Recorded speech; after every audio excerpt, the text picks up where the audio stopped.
Boa tarde. Vamos aí para mais uma reflexão. A gente tem que estar o tempo todo repensando algumas coisas, reformulando algumas conjecturas, pensando em algumas coisas que nos é propostas no longo da nossa caminhada. E uma das coisas que sempre vai estar em voga é alguns pensamentos, algumas tradições, algumas metodologias, algumas formas, alguns contextos, algumas interpretações, algumas teses dos homens religiosos, principalmente porque o homem tem uma característica muito especial, tem uma mente muito voltada para criar coisas, uma mente muito produtiva e vive inventando um monte de coisas, né? E nesse meio que a gente está, no meio religioso, a gente se depara com cada coisa que a gente escuta, cada coisa que a gente vê, cada coisa que de uma certa forma nos é cobrada o tempo todo. E talvez você deve ter sido questionado por isso, ou talvez você até mesmo se auto-questionou, ou talvez você até nem questionou, porque muitas vezes estamos aí numa zona de conforto do nosso pensamento, da nossa credulidade, e acreditamos que todas as coisas são da maneira como elas são impostas e do jeito que são ditas. E uma dessas coisas foi algumas conversas que a gente vai tendo com algumas pessoas, e um certo dia uma pessoa me perguntou assim: mas quem foi que ungiu fulano a pastor? Eu falei: oxe, para mim não interessa quem foi, importa que Deus chamou, Deus instituiu, Deus convocou, Deus selecionou, sei lá a pessoa teve uma chamada, a pessoa teve um entendimento que era para isso.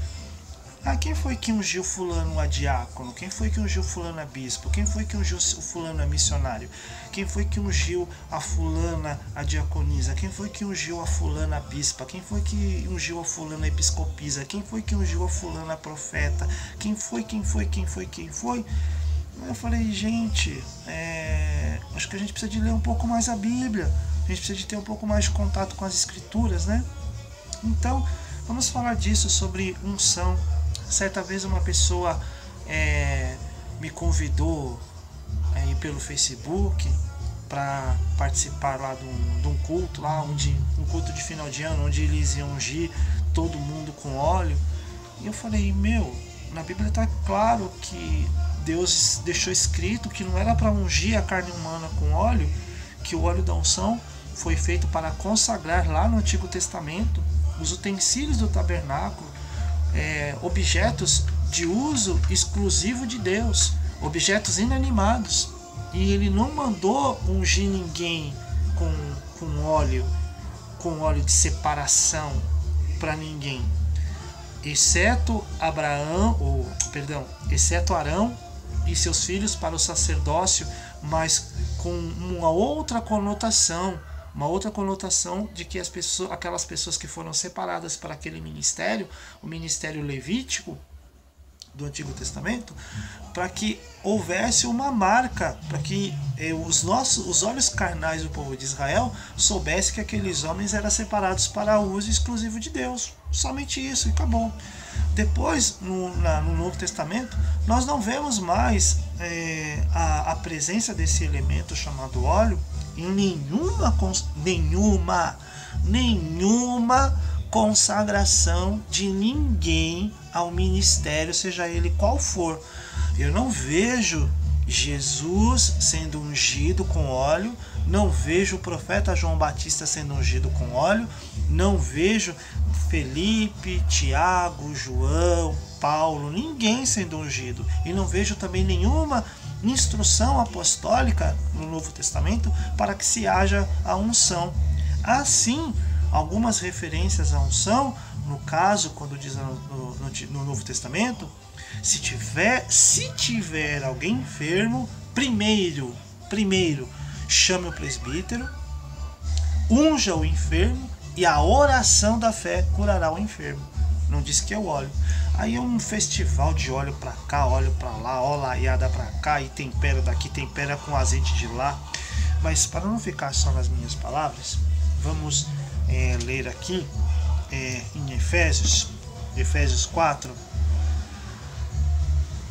a partir do versículo 11, que o Espírito Santo de Deus diz assim por intermédio do apóstolo à igreja de Éfeso: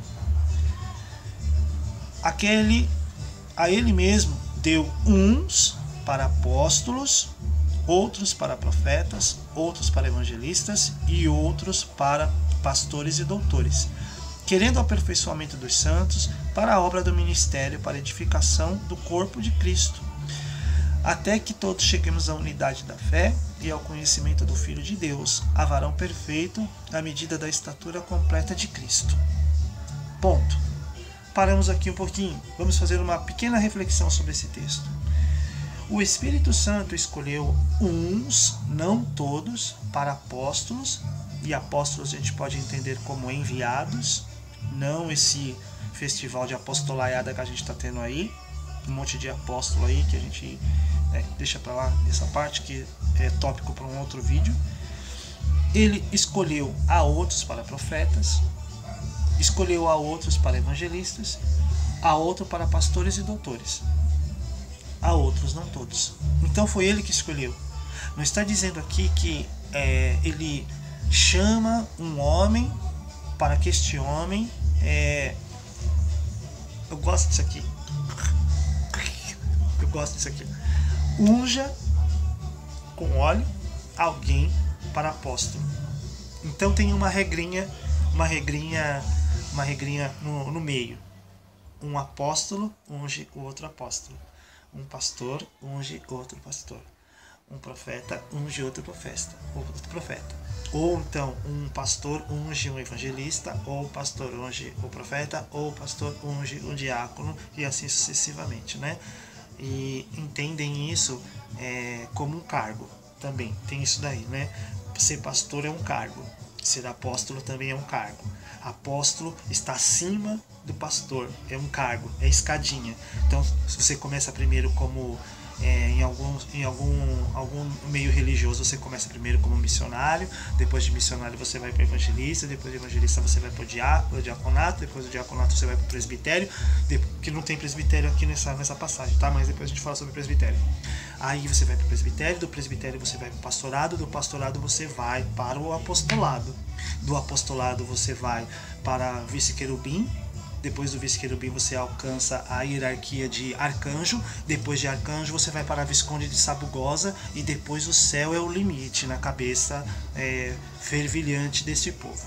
Entendeu como é que funciona o negócio? Então está dizendo aqui que é o Espírito Santo que escolhe uns e não escolhe a todos. E diz que é um dom para a edificação do corpo de Cristo. O corpo de Cristo, eu, você, nós, vós, eles, elas... Isso faz parte do corpo de Cristo. Isso é para a edificação do corpo. Dons estes sendo manifestos no meio do corpo para a edificação dos santos que somos nós. Não é esse negócio, esse comércio de coisa. E voltemos ao óleo. Não está falando nada de besuntar ninguém, manchar a camisa de ninguém com baldes e baldes e baldes e baldes de óleo, de azeite extra virgem, azeite do mercado. Não está dizendo nada disso não. Então, essa prática remete-se a uma falsa e errônea interpretação lá do livro de Samuel, quando Deus chama o profeta e manda o profeta escolher dentre os filhos de Jessé um para ser rei de Israel. Não era pastor? Não, porque aquele jovenzinho, ruivinho, chamado Davi, já era pastor. Aí os legalistas, conhecem demais de Bíblia, dizem assim: mas ele era pastor de ovelhas. Mas aonde Deus manda ungir Davi para ser pastor de homens? Chama-o para ser rei de Israel. Certo? Concorda ou não? Só você ler lá no livro de Samuel. A partir daí, não existe mais ninguém, exceto anteriormente Saul, que foi ungido não a rei, não Não, a comandante do exército. Certo? Lê lá na Bíblia. Então, foram só esses 2 casos. Depois não teve mais. Passa-se todo o período, vem o Novo Testamento, uma nova aliança, um Novo Testamento, uma nova regra ou uma antiga regra um pouquinho mais complicada e difícil de ser seguida, e não há nenhuma instrução do homem que é chamado no céu de o Verbo, que se fez carne, habitou no meio de nós, que é a própria palavra por onde tudo que existe foi criado por ele, para ele, e são todas as coisas dele. Não há nenhuma instrução dele para que se unja alguém ou qualquer pessoa a qualquer ministério. Tem até ministério que é ungido cantor, cantora, levita, ministro, tem essas coisas também.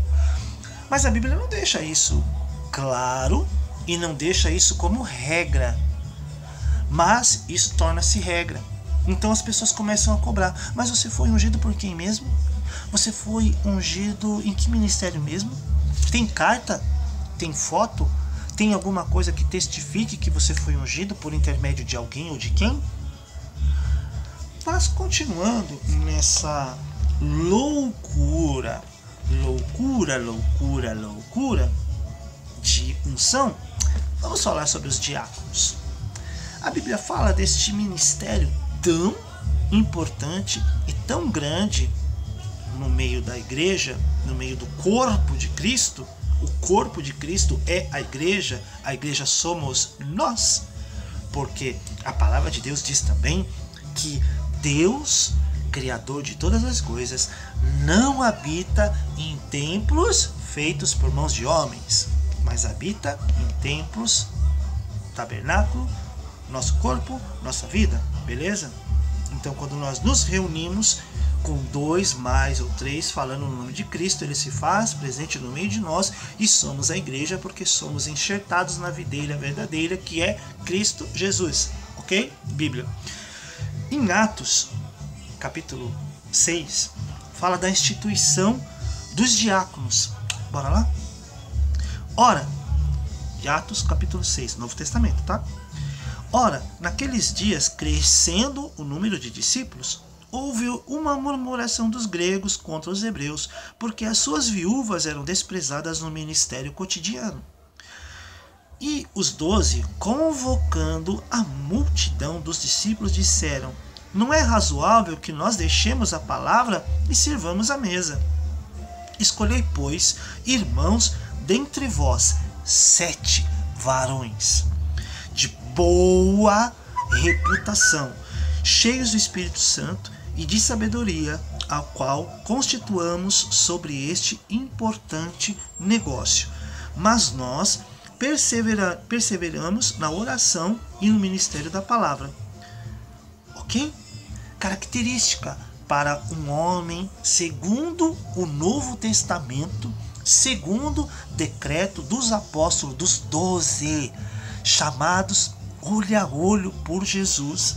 Olha a instrução que eles deram: para que um homem seja cheio do Espírito Santo, para que esse homem seja um diácono, então é necessário alguns requisitos. Vamos ver lá no versículo 3.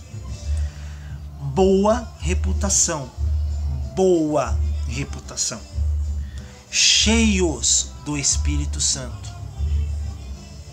Essa eu acredito que é a melhor e a mais importante, cheia do Espírito Santo. E sabedoria. Não está falando nada de óleo, não está falando nada de consagração, de mandar o cabra ajoelhar lá no altar e chamar aquela tropa toda, aquela festa toda e derramar óleo na cabeça. Não está falando nada disso não. Fala que ele tem que ser cheio do Espírito Santo, ter sabedoria e ter boa fama, boa reputação.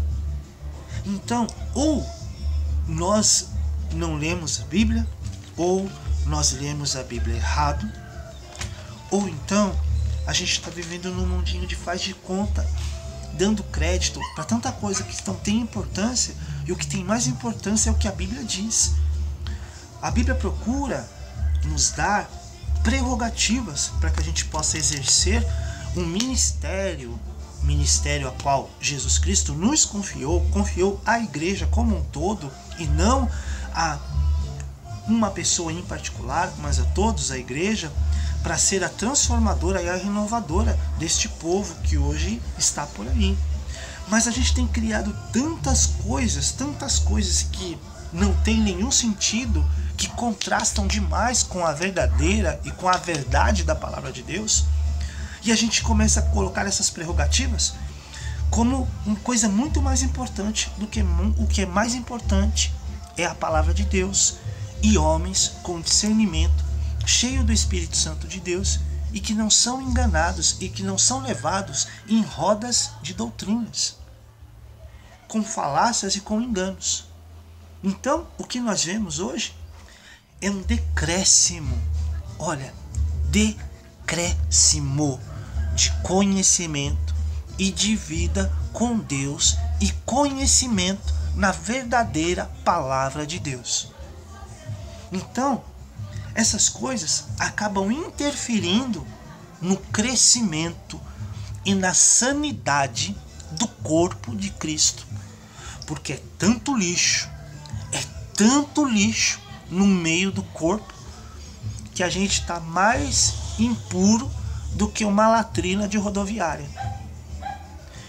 Olha, eu convido você que me acompanha na rede social, que me acompanha no YouTube, que me acompanha no Instagram, você começar a acompanhar as Escrituras Sagradas, você começar a ler a Escritura Sagrada, você começar a ler realmente sobre esses pontos conflitantes, e você começar a ter o seu entendimento e pedir para que o Espírito Santo de Deus te dê sabedoria para você não ser enganado por esses lobos que se disfarçam de ovelhas e que estão no meio de nós.